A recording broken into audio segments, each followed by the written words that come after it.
नमस्कार, मी गुरुप्रसाद कानिटकर. लोकमान्य टिळकांच्या अर्थविषयक विचारांबद्दल आपण बोलतोय आणि मागच्या भागामध्ये आपण बघितलं बहिष्कार नामक अहिंसक शस्त्र. या भागामध्ये आपण बघणार आहोत लोकमान्यांचं स्वदेशी अर्थशास्त्र.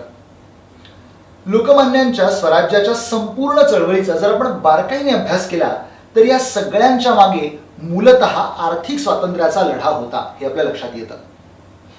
इंग्रजांनी वसाहत नीती हीच मुळात आर्थिक पिळवणूक होईल अशा पद्धतीने तयार केलेली होती, त्याची आखणी तशा पद्धतीची केलेली होती.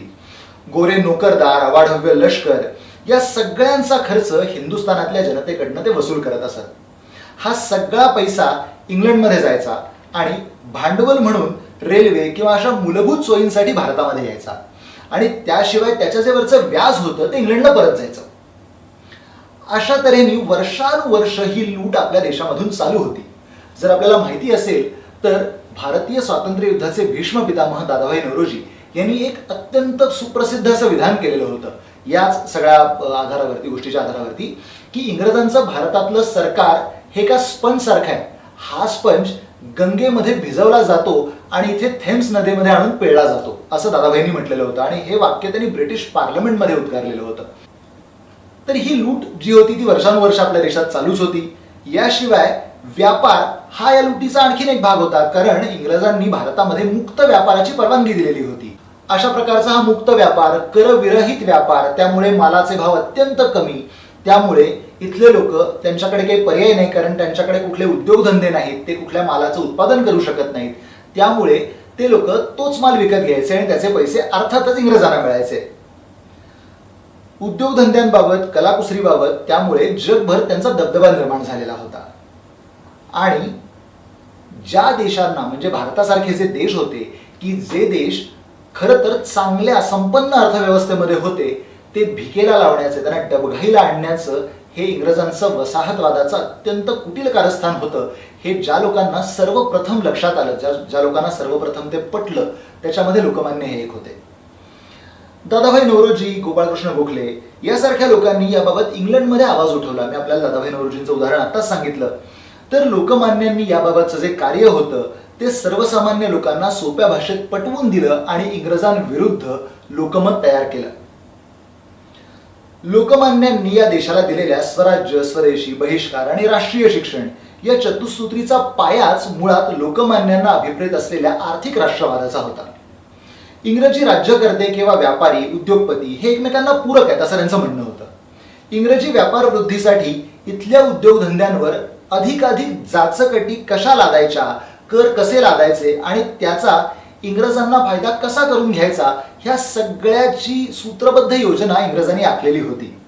आणि हे सगळं करून इंग्रजांनी इथले सगळे उद्योगधंदे कसे देशोधडीला लावले याचं तपशीलवार वर्णन वारंवार केसरीमधून लोकमान्यांनी लोकांसमोर मांडलेलं होतं आणि ते आपल्याला त्यांच्या अग्रलेखामध्ये दिसूही शकेल. लोकमान्यांनी स्वदेशी आणि बहिष्कार याचा संबंध हा औद्योगिक उन्नती, रोजगार यांच्याशी जोडून स्वदेशीचं अर्थकारण सांगितलं. राष्ट्रीय शिक्षणाबाबत बोलताना लोकमान्य हे धंदे शिक्षण, संशोधन, कृषी शिक्षण याचा त्यांनी उद्योगधंद्यासाठी कसा वापर करावा याविषयी सांगून ठेवलेला आहे. लोकमान्यांच्या दूरदृष्टीपुढे आधुनिक, आर्थिकदृष्ट्या बलाढ्य आणि समृद्ध असा भारत होता.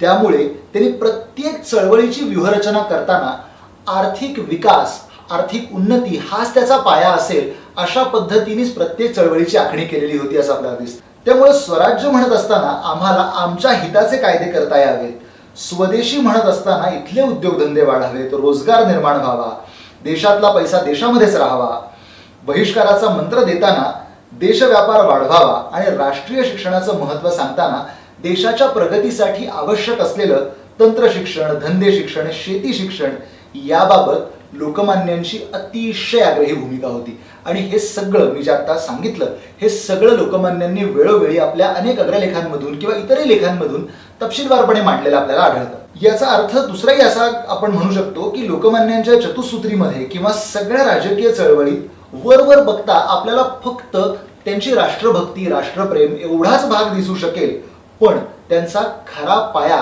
हा स्वदेशी अर्थकारणावरती होता. लोकमान्यांचं लिखाण आणि त्यांच्या भाषणातले हे जे काही आता मी उत्तरे आपल्याला सांगणार आहे ते बघितले तर त्यांच्या अर्थकारणाची दिशा आपल्याला स्पष्ट होईल. लोकमान्य असं म्हणतात की हिंदुस्थानात पूर्वी जे जिन्नस तयार होत ते बहुतेकच परदेशातून यायला लागलेत आणि ते परदेशात ज्या पद्धतीने तयार होतात ते तयार करण्याच्या पद्धतीचं ज्ञान आमच्या कारागिरांना झाल्याखेरीज आमच्या देशातल्या उद्योगधंद्यांना ऊर्जित अवस्था येणं शक्य नाही. कुठल्या प्रांतात किंवा जिल्ह्यात कुठल्या प्रकारचा कच्चा माल तयार होतो आणि त्याचे काय पदार्थ तयार करता येतात याची पाहणी सरकारने आधी केली पाहिजे आणि अशा प्रकारची औद्योगिक पाहणी केली नाही तर काही भरीव आर्थिक उन्नती होण्याची शक्यता नाही. लष्कर किंवा पोलिसांवर अधिक खर्च करण्यापेक्षा तो पैसा उद्योगधंद्यांच्या उत्तेजनाला लावला तर त्यापासून देशातल्या लोकांचं आर्थिक हित होईल हे निर्विवाद आहे. देशातल्या लोकांजवळ संपत्ती तयार झाली तरच त्याचं रक्षण करण्यासाठी पोलिसांचा उपयोग आहे. किती प्रॅक्टिकल व्यावहारिक विचार होता. आपण कल्पना करू शकता की जर का समजा लोक दरिद्री आहेत, लोकांजवळ पैसेच नाहीत, तर त्याचं रक्षण पोलीस करणार कसं? जे नाही त्याचं रक्षण होण्याची शक्यता नाही. त्यामुळे आधी किमान लोकांना अर्थार्जनाची संधी तर द्या, लोकांना पैसे तर मिळवू द्या आणि मग तुम्ही पोलिसांवर खर्च करा. अर्थात हे विचार हे त्या काळातले इंग्रज सरकारची जी आर्मी होती, इंग्रजांचं जे सैन्य होतं ते किंवा इंग्रजांचे जे पोलीस होते त्याच्याबद्दलचं लोकमान्यांचं म्हणणं आहे. या देशाचं दारिद्र्य नष्ट व्हायचं असेल तर इथे भांडवली पद्धतीच्या कारखानदारीची अत्यंत वेगाने प्रगती व्हायला पाहिजे असं लोकमान्यांचं म्हणणं होतं.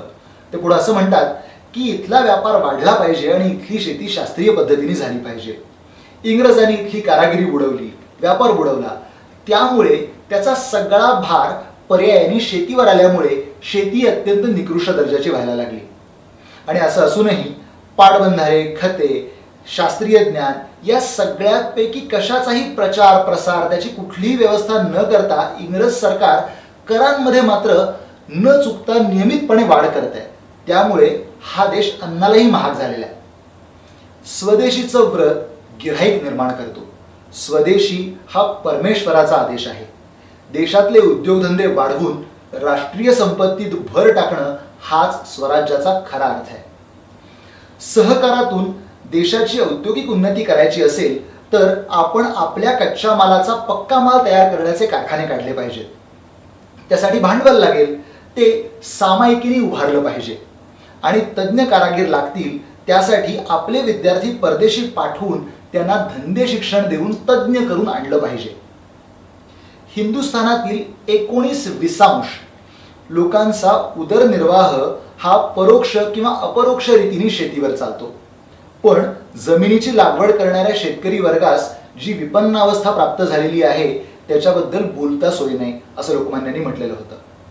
आता हा सगळा भाग लोकमान्यांच्याच शब्दामध्ये जो मी आपल्याला सांगितला त्याच्यावरून लोकमान्यांचे विचार किती स्पष्ट होते आणि किती तीव्र होते याची आपल्याला कल्पना येऊ शकेल. लोकमान्य हे हिंदुस्थानच्या सर्वांगीण विकासाचा विचार करत होते. शेती हा भारतीय अर्थकारणाचा पाया आहे. 98% लोक हे शेतीवरती अवलंबून आहेत. शेतकरी हा अर्थकारणाचा केंद्रबिंदू आहे. स्वदेशी उद्योग वाढवणं अत्यंत आवश्यक आहे. त्यासाठी आवश्यक तंत्रज्ञान शिकलं पाहिजे आणि विकसित केलं पाहिजे. उद्योगधंद्यांसाठी सामायिक भागभांडवल वाढवलं पाहिजे. उद्योगधंद्यांची वाढ करत असताना प्रादेशिक परिस्थिती बघून नियोजन करणं अत्यंत आवश्यक आहे. अशा अनेक बाजूंनी लोकमान्यांनी विचार केला होता. सरकारी बजेटमधून प्रथम विकासावरती भर दिला गेला पाहिजे असं लोकमान्यांचं म्हणणं होतं.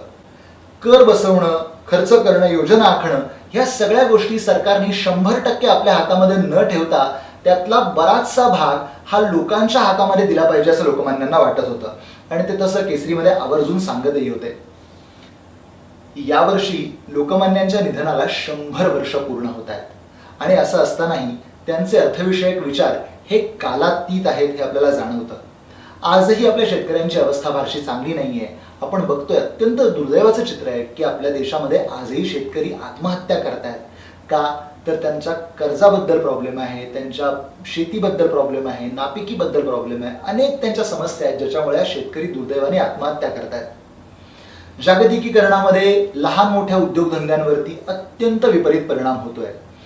सेवा क्षेत्रामध्ये आपल्याकडे आपल्या देशामध्ये आता वर्तमान काळामध्ये सगळ्यात मोठा रोजगार उपलब्ध आहे, पण तो सुद्धा दुसऱ्या देशावरती अवलंबून असणारा असा प्रकारचा आहे आणि श्रीमंत आणि गरीब यांच्यामधली दरी ही मात्र दिवसेंदिवस आपल्याला वाढताना दिसतेय. शेतीला प्रोत्साहन नसल्यामुळे शहरीकरण झपाट्याने वाढतंय. त्यातच बेकारीची समस्या भस्मासुरासारखी आव असून आपल्या सगळ्यांसमोर उभी आहे. शेती हा भारताच्या अर्थकारणाचा आणि बहुसंख्य जनतेला रोजगार मिळवून देणारा धंदा आहे असं लोकमान्य तेव्हापासून सांगत होते. त्यावर आज तरी किमान आपण लक्ष केंद्रित करू शकतो का हे बघणं अत्यंत आवश्यक आहे. या प्रगतीमध्ये पाणी, वीज या सर्वांचाच तुटवडा जाणवतोय. यासाठी सुद्धा आपण काही करू शकतो का हे आपण बघितलं पाहिजे. आणि जर आपण ते करत नसू तर याच्यासारखं स्वतःच्याच देशामध्ये हे स्वतःच्याच लोकांना न देता येण्या इतकं दुर्दैव काही नाही असं मला वाटतं. अशा वेळी लोकमान्यांचं स्वदेशीचं अर्थकारण जर का आपण डोळ्यासमोर ठेवून नियोजन केलं तर कदाचित आपल्याला काही मार्ग सापडू शकतो. भारताच्या अर्थकारणाचा अशा प्रकारे त्या काळातही कालातीत आणि सखोल विचार करणाऱ्या या द्रष्ट्या राष्ट्रपुरुषाला आमच्यासारख्या सामान्य लोकांकडून ही एक छोटीशी आदरांजली. धन्यवाद.